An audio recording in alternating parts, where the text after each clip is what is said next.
Hello साथीहरू, welcome छ मेरो भ्लगमा फेरि पनि तपाईहरुलाई। आज चाहिँ हामी यहाँ साथी र म चाहिँ पार्कमा टिकटक बनाउन आएको छौं। बोलीको ढंग अब बनाउँछौं ल, अनि अल्पपछि फेरि भ्लग स्टार्ट गर्छु। यहाँ चाहिँ बोल खेलिरहेको छन् अनि रात परिसक्यो। हामी चाहिँ यतिनिरै भिडियो बनाएको, फोटो खिचेको, टिकटक बनाएको है। हाम्रो चाहिँ यति भइपुग्छ, यति ठाउँ भइपुग्छ है, यतिनिरै सानो ठाउँ। अब हामी फर्किन लागेको। हेलो गाइजहरू, तपाईहरूले देख्न सक्नुहुन्छ हामी यहाँ भिडियो बनाउँदा बनाउँदै, टिकटक बनाउँदा बनाउँदै रात परिसकेको छ।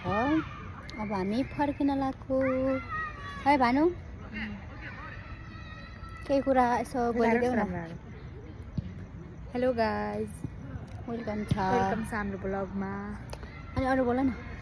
वेलकम छ हाम्रो ब्लगमा। आज भोलि चाहिँ जाडो बढेछ यो ओकिनावामा चाहिँ लास्टै जाडो छ। भल फेरि यस्तो के बोलेको फेरि यस्तै बोल्छ हामी।